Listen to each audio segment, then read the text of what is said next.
உலகின் மிக முக்கியமான மருத்துவர் மற்றும் இரத்தவியலாளர் லெஸ்லி ஜான் வெட்ஸ் அவர்களுடைய வாழ்க்கை வரலாறு தான் நம்ம இந்த வீடியோவில் பார்க்க போகிறோம். 1898 ஏப்ரல் 21 அன்னைக்கு இங்கிலாந்துடைய செஸ்டரில் இருக்கிற வாரிங்டனில் பிறக்கிறார் லெஸ்லி ஜான் வெட்ஸ். இவருடைய குடும்பம் நல்ல நிலையில் வாழ்ந்து வந்திருக்கிறாங்க. லெஸ்லி ஜான் வெட்ஸ் குழந்தை பருவத்திலிருந்தே எல்லா விஷயங்களையுமே வேகமாக கற்றுக்கக்கூடிய ஒரு புத்தி கூர்மையுள்ள குழந்தையாக இருந்து வந்தாங்க. இந்த நிலையில் 1903ஆம் ஆண்டு லெஸ்லி ஜான் வெட்ஸுக்கு 5 வயது இருக்கும்போது இவருடைய அப்பா இவரை படிக்க வைக்கிறதுக்காக அந்த வாரிங்டன்லேயே இருக்கக்கூடிய ஒரு பிரைமரி ஸ்கூலில் இவரை சேர்த்துறாங்க. அங்கு சேர்ந்து லெஸ்லி ஜான் வெட்ஸ் இவருடைய ஆரம்ப கல்வியை படிக்க ஆரம்பிச்சிருந்தாங்க. லெஸ்லி ஜான் வெட்ஸ் ஆரம்ப கல்வியின் போதிலிருந்தே பள்ளி பாடங்களை ரொம்ப நல்லா படிச்சு வந்தாங்க. இதுக்கப்புறம் 1908ஆம் ஆண்டு இவருடைய 10 வயதுல லெஸ்லி ஜான் வெட்ஸ் இவருடைய ஆரம்ப கல்வியை முடிச்சிடுறாங்க. இதுக்கப்புறமா இவருடைய அப்பா இவரை மேற்கொண்டு படிக்க வைக்கிறதுக்காக அதே வாரிங்டன்ல இருக்கிற லாச்ஃபர்ட் அங்க இருக்கக்கூடிய பாட்லர் கிராமர் ஸ்கூலில் இவரை சேர்த்துடுறாங்க. அது இன்றைய காலகட்டத்தில் Sir Thomas Butler Church of England High School அப்படின்னு அழைக்கப்படுது. ஸோ அங்கு சேர்ந்து 1908ஆம் ஆண்டிலிருந்து லெஸ்லி ஜான் வெட்ஸ் இவருடைய ஹையர் எஜுகேஷன் உயர்கல்வியை படிக்க ஆரம்பிச்சிருந்தாங்க. உயர்கல்வியின் போது கிரீக் லாங்குவேஜையும் லட்டின் லாங்குவேஜையும் லெஸ்லி ஜான் வெட்ஸ் கற்றுக்கிட்டு வந்தாங்க. இதுக்கப்புறமா ஃபிலாசபி, ஹிஸ்ட்ரி, லிட்ரேச்சர், அதாவது தத்துவம், வரலாறு, இலக்கியம் இது போன்ற கிளாசிக்கல் எஜுகேஷனையும் லெஸ்லி ஜான் வெட்ஸ் படித்து வந்தாங்க. பின்னர் லெஸ்லி ஜான் வெட்ஸ் மருத்துவம் படித்து மருத்துவர் ஆகணும் அப்படின்னு முடிவு செய்கிறாங்க. இதுக்கப்புறமா 1915ஆம் ஆண்டு இவருடைய 17 வயதில் லெஸ்லி ஜான் வெட்ஸ் இவருடைய ஹையர் எஜுகேஷனை அந்த பாட்லர் கிராமர் ஸ்கூல்லேருந்து முடிக்கிறாங்க. முடிச்சதுக்கப்புறமா அதே பாட்லர் கிராமர் ஸ்கூல், அதாவது இன்றைய Sir Thomas Butler Church of England High School, அங்கே இவர் ப்ரீ மெட்ரிகுலேஷன் ஸ்டடியும் பண்ண ஆரம்பிக்கிறாங்க. இது பிஃபோர் காலேஜ் ப்ரிப்பரட்டரி கோர்ஸ் அப்படின்னு அழைக்கப்படும். அதாவது காலேஜ் ஜாயின் பண்ணி படிக்கிறதுக்கு முன்னாடி படிக்க ஒரு 1 இயர் கோர்ஸ் தான் இது 6th form education, A class education அப்படின்னு கூட அழைக்கப்படும். அதை எடுத்து அந்த பாட்லர் கிராமர் ஸ்கூலில் லெஸ்லி ஜான் வெட்ஸ் அடுத்த ஓராண்டு படிக்கிறாங்க. இந்த காலகட்டத்திலெல்லாம் ஃபஸ்ட்டு வேர்ல்டு வார், முதல் உலகப் போரானது நடந்து வந்தது. குறிப்பாக 1914 முதல் உலகப் போர் நடந்து வந்தது. இதுக்கிடையில் 1916ஆம் ஆண்டு இவருடைய 18 வயதில் லெஸ்லி ஜான் வெட்ஸ் இவருடைய pre matriculation study before college preparatory course அப்படின்ற அந்த 1 இயர் கோர்ஸையும் பாட்லர் கிராமர் ஸ்கூல்லேருந்து இவர் கம்ப்ளீட் பண்ணிடுறாங்க. உடனடியாக இவருக்கு இங்கிலாந்துடைய கிரேட்டர் மேன்செஸ்டரில் இருக்கிற அங்கே இருக்கிற யூனிவர்சிட்டி ஆஃப் மேன்செஸ்டரில் இருந்து இவருக்கு ஸ்காலர்ஷிப் வழங்கப்படுது. ஸோ அங்கே போய் இவர் மருத்துவம் படிக்கலாம் அப்படின்ற அந்த ஒரு ஸ்காலர்ஷிப் வழங்கப்படுது. இதனால் இவர் ஃபஸ்ட்டு இந்த இங்கிலாந்துடைய செஸ்டரில் இருக்கிற வாரிங்டனில் இருந்து அதே இங்கிலாந்துடைய கிரேட்டர் மேன்செஸ்டரில் இருக்கிற மேன்செஸ்டருக்கு 1916ஆம் ஆண்டு போய் யூனிவர்சிட்டி ஆஃப் மேன்செஸ்டரில் ஜாயின் பண்ணி ஆரம்பத்தில் மருத்துவம் படிக்க ஆரம்பிக்கிறாங்க. ஆனால் இந்த முதல் உலகப் போரானது ரொம்ப தீவிரமாக இருந்து வந்தது. இதனால நிறைய பொது மக்களும் அதில் குறிப்பாக இளைஞர்கள் போரில் தேவைப்பட்டாங்க, போரில் இராணுவ வீரர்களாக.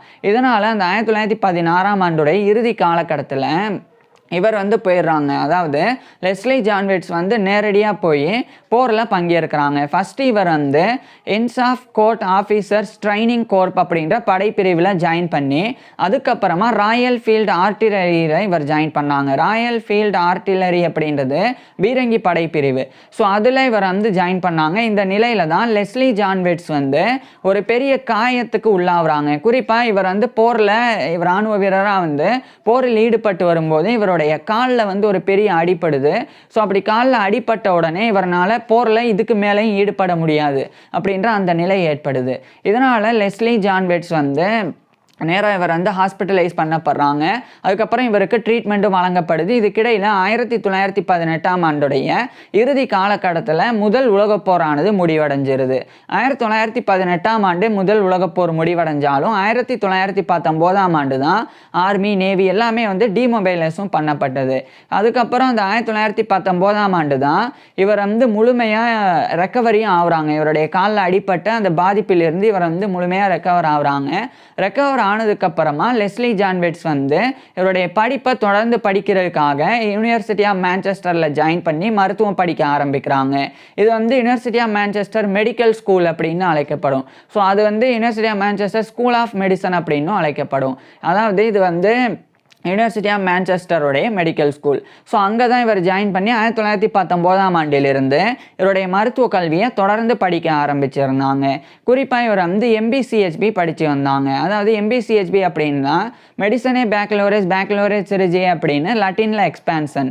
இதுவே வந்து இங்கிலீஷில் MBBS, bachelor of medicine and bachelor of surgery. இதை தான் லெஸ்லி ஜான் வெட்ஸ் வந்து படிக்க ஆரம்பிச்சிருந்தாங்க.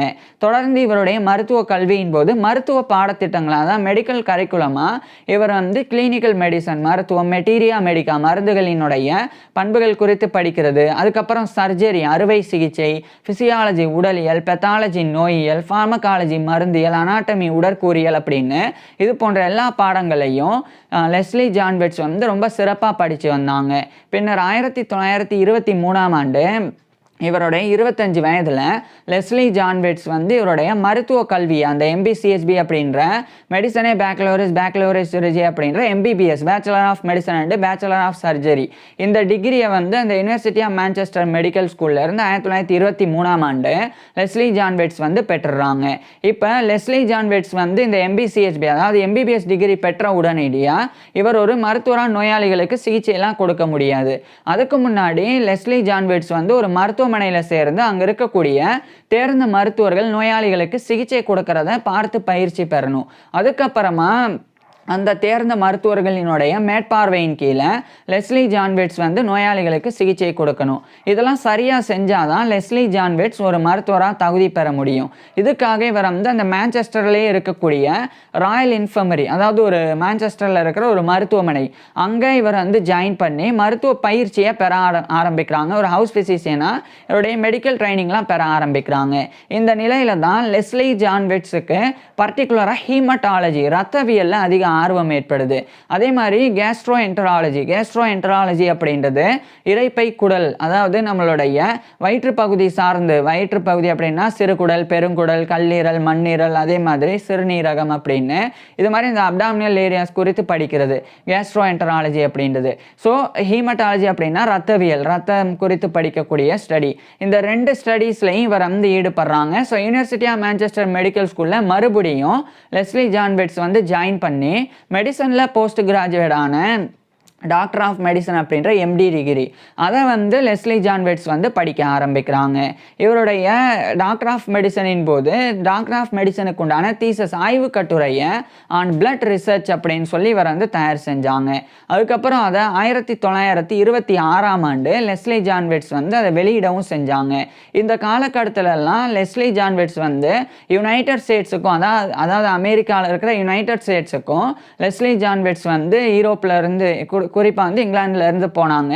அங்கேயும் இவருடைய ஹிமட்டாலஜி குறித்த ஸ்டடீஸையும் ரிசர்ச்சையும் கூட பண்ணாங்க. அதுக்கப்புறம் 1926ஆம் ஆண்டில் ஆன் பிளட் ரிசர்ச் குறித்த தீசஸ் இவர் வெளியிடுறாங்க. உடனடியாக அதே 1926ஆம் ஆண்டு இவருடைய 28 வயதில் இவர் வந்து யூனிவர்சிட்டி ஆஃப் மான்செஸ்டர் மெடிக்கல் ஸ்கூலில் இருந்து டாக்டர் ஆஃப் மெடிசன் அப்படின்ற எம்டி டிகிரியை லெஸ்லி ஜான் வெட்ஸ் வந்து பெற்றுறாங்க. இதுக்கப்புறமா லெஸ்லி ஜான் வெட்ஸ் வந்து நேரடியாக அந்த 1926ஆம் ஆண்டு இங்கிலாந்துடைய கிரேட்டர் மான்செஸ்டரில் இருக்கிற மான்செஸ்டரில் இருந்து அதே இங்கிலாந்துடைய கேம்பிரிட்ஜரில் இருக்கிற கேம்பிரிட்ஜுக்கு போகிறாங்க.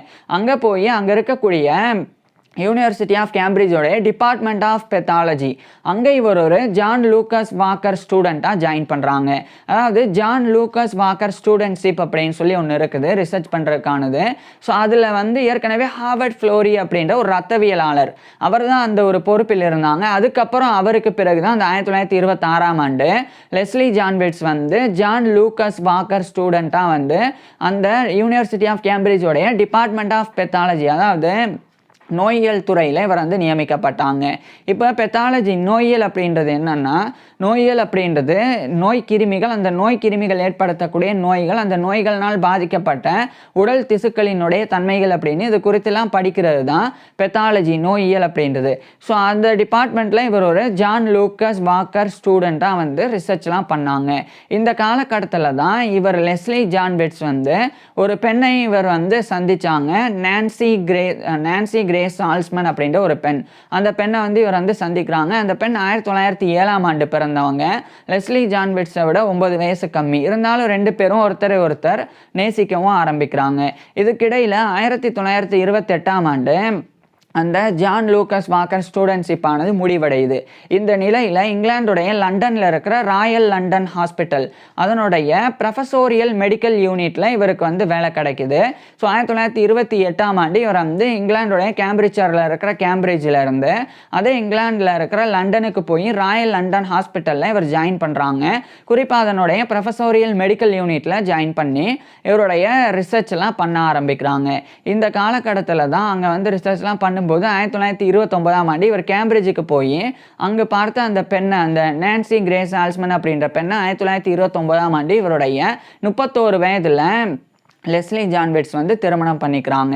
அப்போது அந்த நான்சி கிரேஸ் சால்ஸ்மனுக்கு வந்து 22 வயது இருந்தது. ஸோ திருமணம் பண்ணிக்கிறாங்க. திருமணத்துக்கு அப்புறமா லெஸ்லி ஜான் விட்ஸுக்கும் இவருடைய மனைவியான நான்சி கிரேஸ் சால்ஸ்மன் விட்ஸ் இவங்க 2 பேருக்குமே ஒரு ஆண் குழந்தை 3 பெண் குழந்தைகள் அப்படின்னு மொத்தமாக 4 குழந்தைகள் பிறந்தது. இது லெஸ்லி ஜான் விட்ஸோடைய பர்சனல் லைஃப், தனிப்பட்ட வாழ்க்கையாக இருந்தது. இது ஒரு பக்கம் இருக்கு. இன்னொரு பக்கம் 1929ஆம் ஆண்டு லண்டன்லேயே இருக்கக்கூடிய கைஸ் ஹாஸ்பிட்டல் அதனுடைய அசிஸ்டன்ட் ஃபிசிஷியன் உதவி மருத்துவர் அப்படின்ற பதவி லெஸ்லி ஜான் விட்ஸுக்கு வழங்கப்படுது. இதனால் இவர் ராயல் லண்டன் ஹாஸ்பிட்டலோடைய அந்த ப்ரொஃபஸோரியல் மெடிக்கல் யூனிட்ல இருந்து விலகி அதே லண்டனுடைய கைஸ் ஹாஸ்பிட்டலில் ஒரு அசிஸ்டன்ட் ஃபிசிஷியன் உதவி மருத்துவராக ஜாயின் பண்ணிடுறாங்க. ஜாயின் பண்ணி லெஸ்லி ஜான் விட்ஸ் வந்து அங்கே இவருடைய ஒர்க்கெல்லாம் பார்க்க ஆரம்பிக்கிறாங்க. அதுக்கு முன்னாடி ஒரு விஷயம், 1926 இவர் டாக்டர் ஆஃப் மெடிசன் முடிக்கும்போது இங்கிலாந்துடைய லண்டனில் இருக்கிற ராயல் காலேஜ் ஆஃப் ஃபிசிஷியன்ஸ் அதனுடைய ஒரு மெம்பராக இவர் வந்து தேர்ந்தெடுக்க பட்டாங்க. இது வந்து லண்டன்ல இருக்கிற பிசிஷியன்ஸ் மருத்துவர்களுக்குண்டான ஒரு ராயல் காலேஜ். அதனுடைய ஒரு மெம்பராக தேர்ந்தெடுக்கப்படுறது மருத்துவத்தில் டிப்ளமோ பெறதுக்கு சமம். So member of the Royal College of Physicians MRCP அப்படின்ற இந்த மெம்பர்ஷிப்பை 1926ஆம் ஆண்டு லெஸ்லி ஜான் விட்ஸ் வந்து பெறாங்க. ஸோ அதுக்கப்புறம் தான் நான் சொன்ன விஷயங்களெல்லாம், அதாவது கேம்பிரிட்ஜ் போய் யூனிவர்சிட்டி ஆஃப் கேம்பிரிட்ஜில் ஒர்க் பண்ணுறது, 1928 ராயல் லண்டன் ஹாஸ்பிட்டலுடைய ப்ரொஃபஸோரியல் மெடிக்கல் யூனிட்டில் ஜாயின் பண்ணி 1929 திருமணம் பண்ணி அதுக்கப்புறம் கைஸ் ஹாஸ்பிட்டலுடைய ஒரு அசிஸ்டன்ட் ஃபிசிஷியனாக ஒர்க் பண்ணாங்க. இந்த நிலையில் தான் 1930 காலகட்டத்தில் இவர் வந்து கிரானிக் மைக்ரோசைட்டிக் அனீமியா அப்படின்னு சொல்லி ஒரு முக்கியமான ஒரு ரிசர்ச் ஆர்டிக்கலை பிரிட்டிஷ் மெடிக்கல் ஜேர்னலில் இவர் வந்து வெளியிட்டாங்க. அதாவது ஃபஸ்ட்டு இந்த மைக்ரோசைட்டிக் அனீமியா அப்படின்றது என்னென்னா தெரிஞ்சுக்கிறதுக்கு முன்னாடி அனீமியானா என்னன்னு சொல்கிறேன். அனீமியா அப்படின்றது ரத்த சோகை. ரத்த சோகை அப்படின்னா நம்மளுடைய ரத்தத்தில் இருக்கக்கூடிய ரத்த சிவப்பணுக்கள் அதனுடைய டெஃபிஷியன்சி குறைபாடுனால ஏற்படக்கூடிய ஒரு கண்டிஷன் தான் அனீமியா, ரத்த சோகை அப்படின்றது. இப்போ உதாரணத்துக்கு இந்த ரெட் பிளட் செல்ஸில் தான் ஒரு பார்ட்டாக வந்து ஹீமோக்ளோபின் இருக்குது. இதுதான் நம்மளுடைய ரத்தத்தில் ஆக்சிஜனை கொண்டு போய் நம்மளுடைய உடல் திசுக்களுக்கு வந்து கொடுக்குது. இந்த ரெட் பிளட் செல்ஸ் வந்து கம்மியாக இருந்தது அப்படின்னா அப்போ நமக்கு தேவைப்படக்கூடிய ஆக்சிஜனுடைய அளவும் கம்மியாகும். அப்படி ஆக்சிஜனுடைய அளவு கம்மியாகிறனால நமக்கு வந்து உடல் சோர்வு ஏற்படும், நம்மளுடைய உடல் பலவீனமாகும், அடிக்கடி நோய்வாய்ப்படுவோம், அதே மாதிரி தலை சுற்றல் ஏற்படும், அதுக்கப்புறமா இன்னும் கூடுதலாக மூச்சு திணறல் கூட ஏற்படும். ஸோ இப்படி ஏற்படக்கூடிய இந்த நிலை தான் அனீமியா, ரத்த சோகை அப்படின்றது. அதே சமயம் மைக்ரோசைட்டிக் அனீமியா அப்படின்றது என்னன்னா, மைக்ரோசைட்டிக் அப்படின்றது ஃபஸ்ட்டு ரெட் பிளட் செல்ஸ் வந்து ஸ்மாலாக இருந்ததுன்னா, நார்மலான சைஸை விட ரெட் பிளட் செல்லுடைய அளவு வந்து சின்னதாக இருந்ததுன்னா அதுதான் மைக்ரோசைட்டிக் அனீமியா அப்படின்னு அர்த்தம்.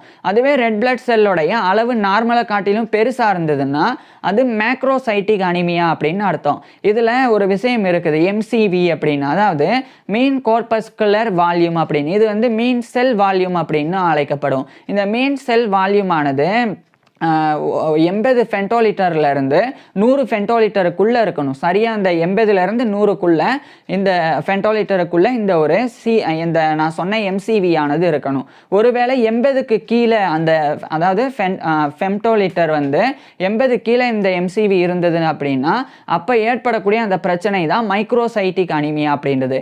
அதே 100க்கு மேலே, அதாவது நிர்ணயிக்கப்பட்ட அந்த 100 அப்படின்ற அளவுக்கு மேலே போய் இந்த MCV நம்மளுடைய அந்த ஃபெம்டோலிட்டர் இருந்தது அப்படின்னா அப்போ அது வந்து மைக்ரோசைட்டிக் அனிமியா அப்படின்னு அழைக்கப்படும். ஸோ இந்த மேக்ரோசைட்டிக் அனிமியா அப்படின்னு அழைக்கப்படும். ஸோ 80 கீழே இருந்தால் மைக்ரோசைட்டிக் அனிமியா, 100க்கு மேலே இருந்தால் மேக்ரோசைட்டிக் அனிமியா. இதுக்கு ரெண்டுத்துக்கும் நடுவில் 81லேருந்து 100க்குள்ளே எது இருந்தாலும் அது வந்து சராசரி நார்மலான ரெட் பிளட் செல். ஸோ இப்படி இருக்கக்கூடிய இந்த மைக்ரோசைட்டிக் அனிமியா நான் ஏற்கனவே சொன்னேன், 80 கீழே போனால் மைக்ரோசைட்டிக் அனிமியா. ஸோ எம்சிவியினுடைய ஃபெம்டோலிட்டர் வந்து 80 கீழே போகிறது மைக்ரோசைட்டிக் அனிமியா. இது வந்து ரத்த சோகையில் ஒரு வகை தான். இதனால் என்ன நடக்கும் அப்படின்னா நம்மளுடைய உடலில் அந்த இரும்பு சத்து அது வந்து சேகரிக்கக்கூடிய தன்மை வந்து குறையும். அப்படி குறையிறனால இந்த ரெட் பிளட் செல் ஏற்கனவே சின்னதாக இருக்கிறனால ரெட் பிளட் செல்லினுடைய ஒரு பகுதி தான் ஹீமோகுளோபின் அப்படின்றது.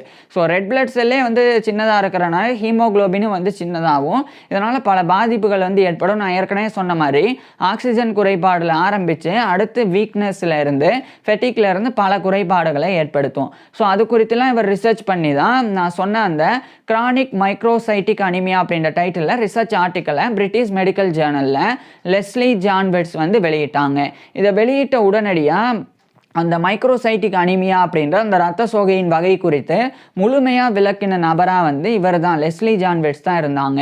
இதனாலேயே அடுத்த ஒரு டெக்கேட்டுக்கு, அதாவது அடுத்த ஒரு 10 ஆண்டுகளுக்கு தசாப்தத்துக்கு லெஸ்லி ஜான் வெட்ஸோடைய பேரில் அந்த மைக்ரோசைட்டிக் அனிமியாவே விட்ஸ் அனிமியா அப்படின்னு இவருடைய பேர்னாலேயே அழைக்கப்பட்டது. இவர் அதை விளக்கினால ஸோ அந்த அளவுக்கு லெஸ்லி ஜான் வெட்ஸ் வந்து பெரிய தாக்கத்தை ஏற்படுத்தக்கூடிய ஒரு ரிசர்ச்சராக, ஹீமட்டாலஜிஸ்டாக, ரத்தவியல் நிபுணர் இந்த காலகட்டத்தில் இருந்து வந்தாங்க. அதுக்கப்புறம் 1931ஆம் ஆண்டு இவர் ஏற்கனவே 1926ஆம் ஆண்டு மெம்பராக தேர்ந்தெடுக்கப்பட்ட ராயல் காலேஜ் ஆஃப் ஃபிசிஷியன்ஸோடைய ஒரு ஃபெல்லோவாக 1931ஆம் ஆண்டு லெஸ்லி ஜான் வெட்ஸ் வந்து தேர்ந்தெடுக்கப்படுறாங்க.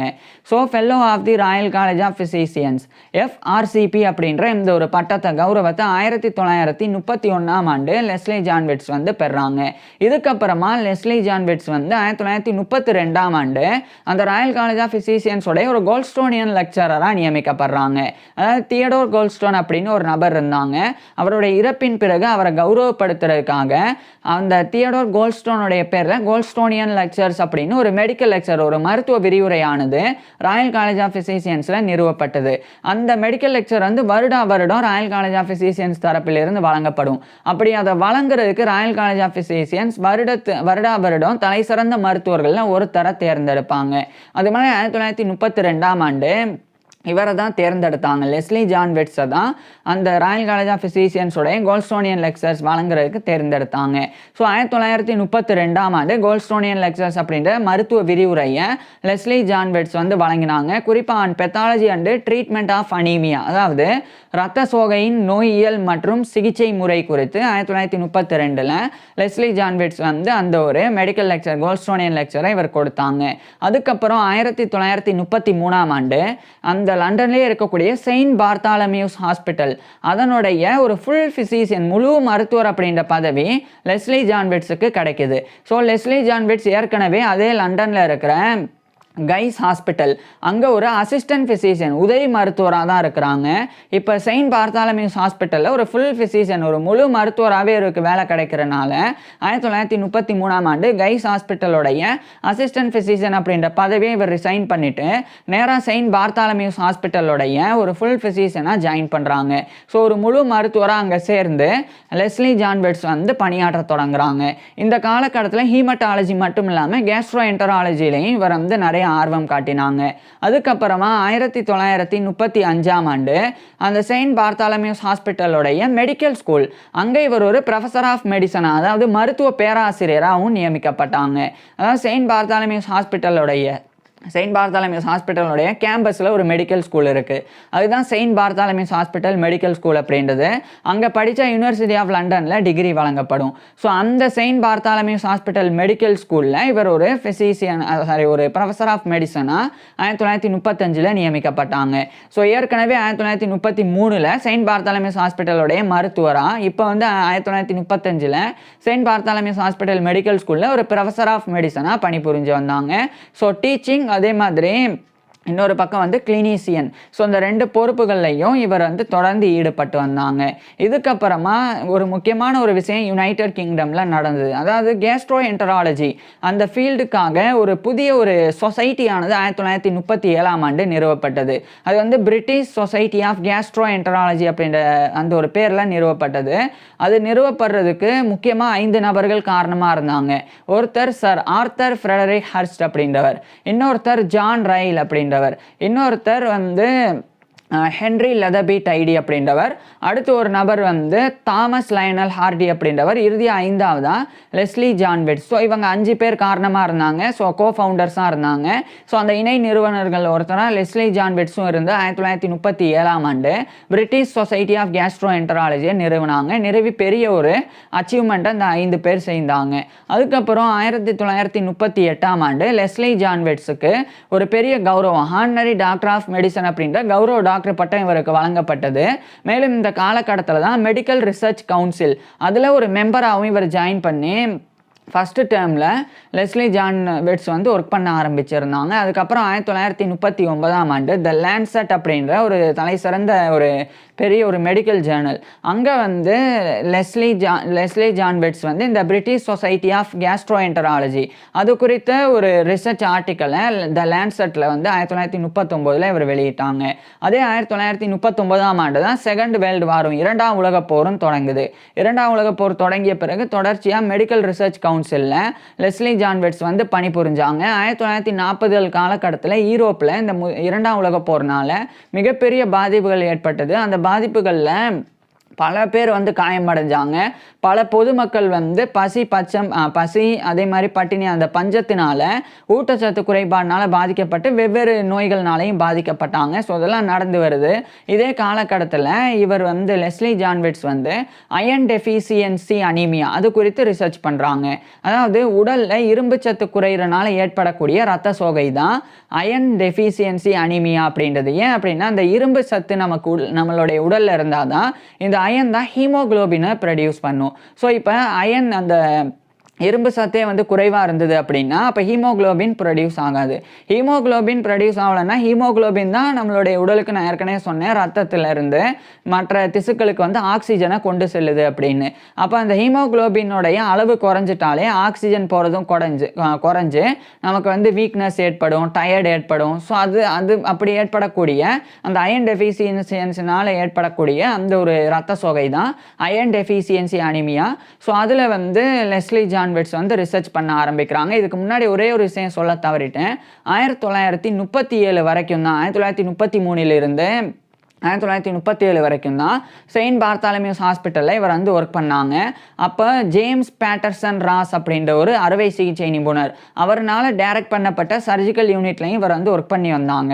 அதுக்கப்புறம் இந்த 1937ஆம் ஆண்டு இங்கிலாந்துடைய ஆக்ஸ்ஃபோர்ட் சேரில் இருக்கிற ஆக்ஸ்ஃபோர்டு அங்கே இருக்கிற யூனிவர்சிட்டி ஆஃப் ஆக்ஸ்ஃபோர்டு அதனுடைய நஃபீல்டு ப்ரொஃபஸர் ஆஃப் மெடிசன் அந்த கிளினிக்கல் மெடிசன் அந்த பொறுப்பில் 1937ஆம் ஆண்டு லெஸ்லி ஜான் வெட்ஸ் வந்து நியமிக்கப்பட்டாங்க. இது ஒரு பெரிய பொறுப்பு. ஏன்னா தனியாகவே நஃபீல்டு டிபார்ட்மெண்ட் அப்படின்னு சொல்லியே யூனிவர்சிட்டி ஆக்ஸ்ஃபோர்டில் ஒரு டிபார்ட்மெண்ட் ஆனது இருக்குது.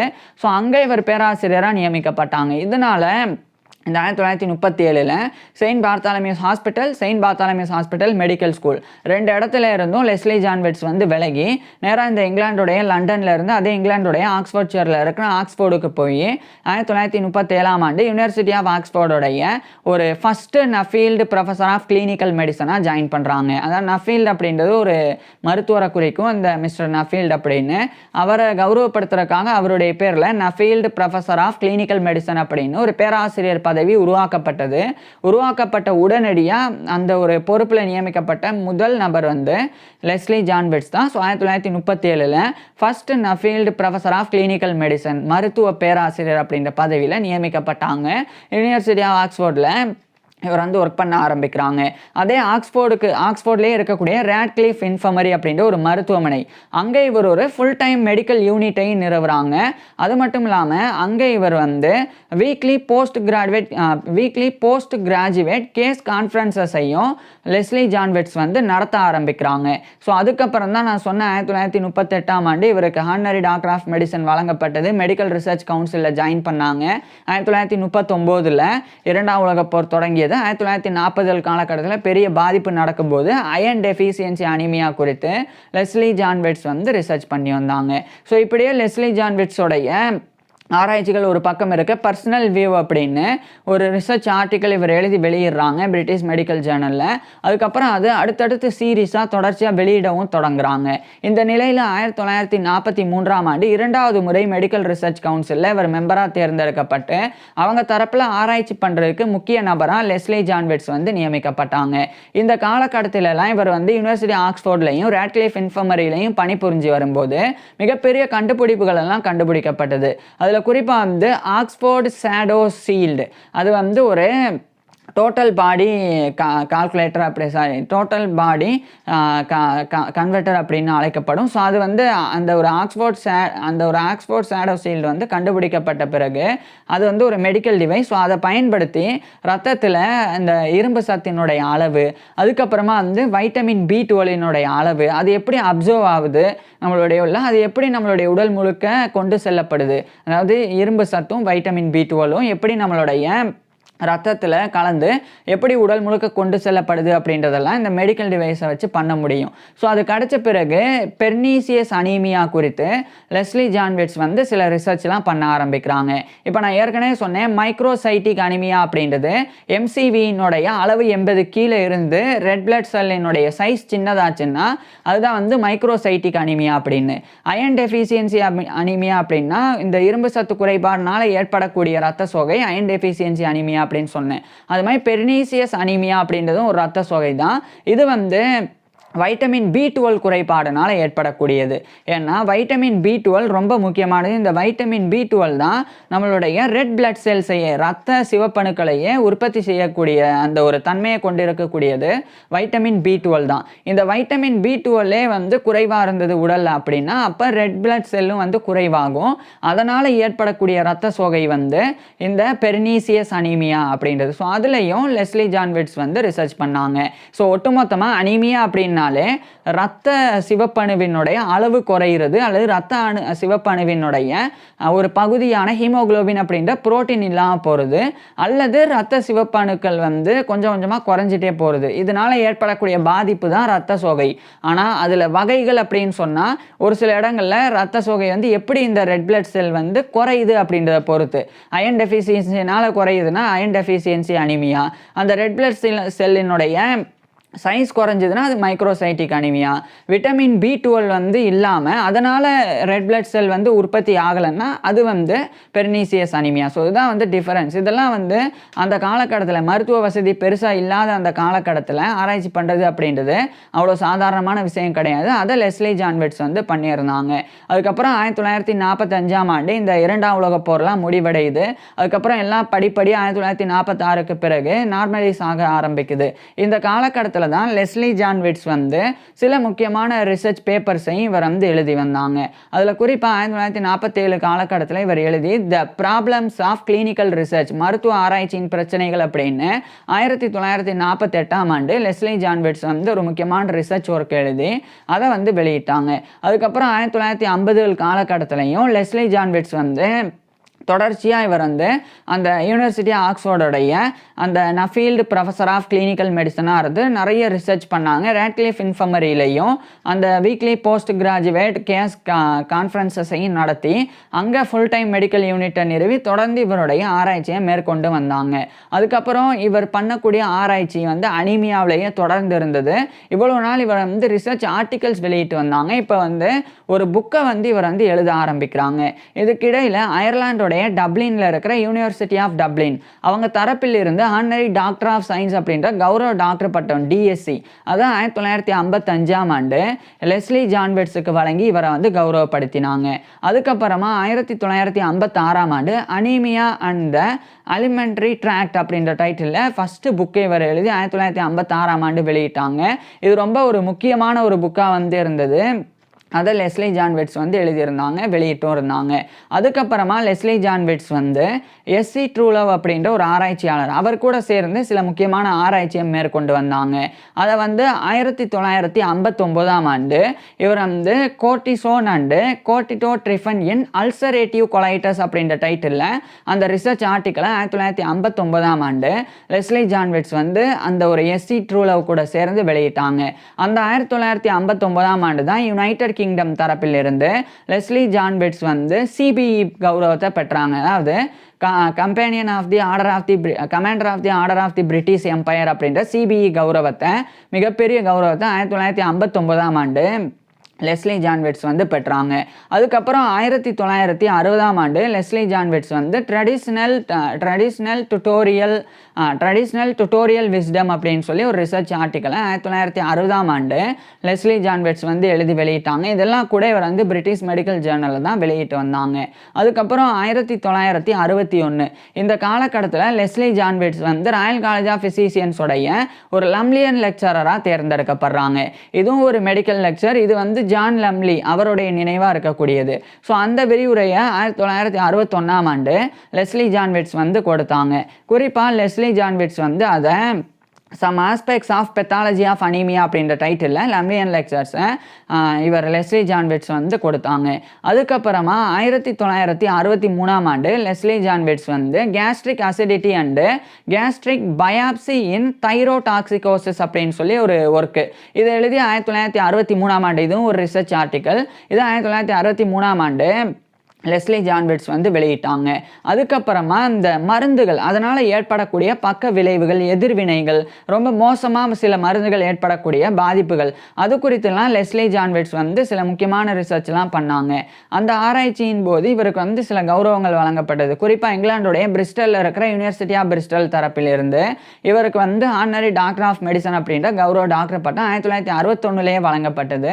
ஸோ இது மாதிரி கௌரவங்கள்லாம் வழங்கப்பட்டு வந்தது. அதுக்கப்புறம் 1965ஆம் ஆண்டு லெஸ்லி ஜான்விட்ஸ் வந்து அட்வர்ஸ் ரியாக்ஷன்ஸ் டு ட்ரக்ஸ் அப்படின்ற டைட்டிலில் ஒரு ஒர்க் எழுதி இவர் வெளியிட்டாங்க. அந்த 1965ஆம் ஆண்டு தான் இவருடைய 67 வயதில் யூனிவர்சிட்டி ஆஃப் ஆக்ஸ்போர்டோடைய Nuffield professor of clinical medicine அப்படின்ற பொறுப்பில் இருந்து இவர் ரிட்டையர் ஆயிடுறாங்க. அது மட்டும் இல்லாமல் ரேட்க்ளிஃப் இன்ஃபர்மரியில இருந்தும் லெஸ்லி ஜான்விட்ஸ் வந்து ரிட்டையர் ஆகுறாங்க. இந்த காலகட்டத்தில் ராயல் காலேஜ் ஆஃப் ஃபிசிஷியன்ஸோடைய ஒரு வைஸ் பிரசிடெண்டாக கூட இவர் வந்து தேர்ந்தெடுக்கப்பட்டாங்க. அதுக்கப்புறம் 1966ஆம் ஆண்டு த ஸ்டமக் அண்ட் அனீமியா அப்படின்ற டைட்டிலில் இவருடைய இன்னொரு புக்கை வந்து இவர் எழுதி வெளியிட்டாங்க. அதுக்கப்புறமா இந்த கிரானிக் அனீமியா, குறிப்பாக வந்து ஹைப்போக்ரானிக் அனீமியா அப்படின்னு சொல்லி ஒரு புக்கு, இதை வந்து 1969ஆம் ஆண்டு லெஸ்லி ஜான்விட்ஸ் வந்து எழுதி வெளியிட்டாங்க. அதுக்கப்புறம் 1970ஆம் ஆண்டு பர்சனல் வியூ அப்படின்ற அந்த சீரீஸ் ஆஃப் ஆர்டிகல்ஸை இவர் மறுபடியும் வெளியிட ஆரம்பிக்கிறாங்க. குறிப்பாக 1970ஆம் ஆண்டு மார்ச் மாதம், நவம்பர் மாதம் அப்படின்னு 2 பர்சனல் வியூ சார்ந்த அந்த சீரீஸ் வந்து வெளியிட்டாங்க. அதுக்கப்புறம் 1971ஆம் ஆண்டும் பர்சனல் வியூவோடைய இன்னொரு சீரீஸ் வெளியிட்டாங்க. அதே 1971ஆம் ஆண்டு இவர் லெஸ்லி ஜான்விட்ஸ் வந்து மெடிக்கல் ப்ரொஃபஸோரியல் யூனிட் அப்படின்னு ஹார்வே இனோவேஷன் கொடுத்தாங்க. அதாவது ராயல் காலேஜ் ஆஃப் ஃபிசிஷியன்ஸ் தரப்பிலிருந்து 1971ஆம் ஆண்டு லெஸ்லி ஜான்விட்ஸ் வந்து ஒரு ஹார்வே நொரேட்டராக நியமிக்கப்பட்டாங்க. அதாவது ஜான் ஹார்வி அப்படின்னு ஒரு வில்லியம் ஹார்வி அப்படின்னு ஒரு மருத்துவர். அந்த வில்லியம் ஹார்வியோடைய வாழ்க்கை வரலாறு நம்ம ஏற்கனவே பார்த்துருக்குறோம். அவர் இறந்த பிறகு அவரை கௌரவப்படுத்துறதுக்காக அந்த வில்லியம் ஹார்வியோடைய பேரில் ஹார்வே நொரேஷன் அப்படின்னு ஒரு மருத்துவ சொற்பொழிவு ஒன்று இந்த ராயல் காலேஜ் ஆஃப் ஃபிசிஷியன்ஸால் நிறுவப்பட்டது. அதுவும் வந்து அந்த மெடிக்கல் லெக்சர்ஸ் மாதிரி வருடம் வழங்கப்படும். ஸோ அந்த மாதிரி ஹார்வே நொரேட்டர் தான் 1971ஆம் ஆண்டு லெஸ்லி ஜான்விட்ஸ் தேர்ந்தெடுக்கப்பட்டாங்க. இவர் வந்து த மெடிக்கல் ப்ரொஃபஸோரியல் யூனிட் அப்படின்ற டைட்டிலில் ஹார்வே நொரேஷன் கொடுத்தாங்க. அதுக்கப்புறமா 1972ஆம் ஆண்டு இவர் வந்து போர்ஃபீரியா அண்டு ஜார்ஜ் III அப்படின்னு ஒரு ரிசர்ச் ஆர்டிக்கல் வெளியிட்டாங்க. அதே 1972ஆம் ஆண்டு பர்சனல் வியூவோடைய 2 அடிஷன்ஸ் வந்து இவர் வெளியிட்டாங்க.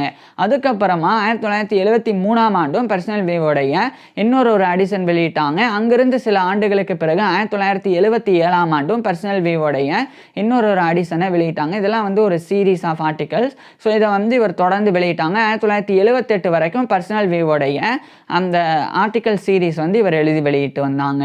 அதுக்கப்புறம் 1979ஆம் ஆண்டு அப்பாயின்மெண்ட் இன் செமாரா அப்படின்ற டைட்டிலில் ஒரு ரிசர்ச் ஆர்டிக்கல், இது 1979ல் இவர் லெஸ்லி ஜான்விட்ஸ் வந்து எழுதி வெளியிட்டாங்க. ஸோ இப்படி தொடர்ச்சியாக இவருடைய 80 வயதுக்கு பிறகும் கூட இவ்வளோ முக்கியத்துவம் வாய்ந்த பங்களிப்புகளை லெஸ்லி ஜான் விட்ஸ் வந்து தொடர்ந்து கொடுத்து வந்தாங்க.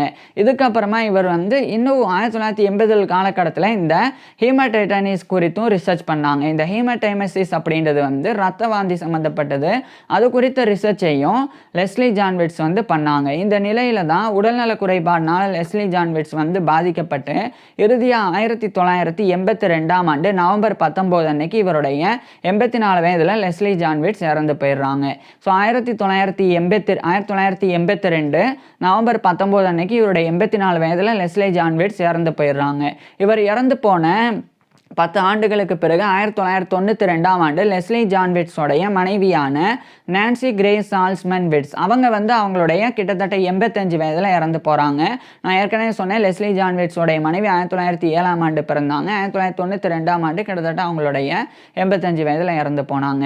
இதெல்லாம் வந்து லெஸ்லி ஜான் விட்ஸோடைய பர்சனல் லைஃப். இன்னொரு பக்கம் லெஸ்லி ஜான் விட்ஸ் வந்து மருத்துவத்திற்கு ஆற்றின பங்களிப்பு, குறிப்பாக வந்து ஹீமட்டாலஜி ரத்தவியல், அதே மாதிரி கேஸ்ட்ரோ என்டராலஜி, இந்த 2 துறைகளில் இவர் ஆற்றின பங்களிப்பு மிகப்பெரியது. குறிப்பாக கேஸ்ட்ரோ என்டராலஜி பொறுத்த வரைக்கும் அந்த பிரிட்டிஷ் சொசைட்டி ஆஃப் கேஸ்ட்ரோ என்டராலஜி 1937 நிறுவனது. அதே மாதிரி ஹீமட்டாலஜி பொறுத்த வரைக்கும் மைக்ரோசைட்டிக் அனிமியா, அயன் டெஃபிசியன்சி அனிமியா, அதுக்கப்புறமா பெர்னீசியஸ் அனிமியா, இந்த 3 வகையான இரத்த சோகைகள் குறித்த முழு விவரங்களை கொடுத்தது அப்படின்னு இவ்வளோ சாதனைகளை லெஸ்லி ஜான் விட்ஸ் பண்ணனால இன்றைய காலகட்டத்தில் இவர் ஒரு பயனியரிங் ஹீமட்டாலஜிஸ்டாக, அதாவது முன்னோடி ரத்தவியல் நிபுணராக அழைக்கப்படுறாங்க. அதே மாதிரி ஒரு தலை சிறந்த கேஸ்ட்ரோ என்டராலஜிஸ்டாகவும் அறியப்பட்டு வராங்க. ஸோ இப்பேற்பட்ட லெஸ்லி ஜான் விட்ஸ் பற்றி நீங்கள் என்ன நினைக்கிறீங்க அப்படின்றத கீழே கமெண்ட்ஸில் சொல்லுங்கள். உங்களுக்கு எந்த மாதிரியான டாபிக்ஸில் இந்த மாதிரியான வீடியோஸ் வேணும் அப்படின்றதையும் கீழே கமெண்ட்ஸில் சொல்லுங்கள்.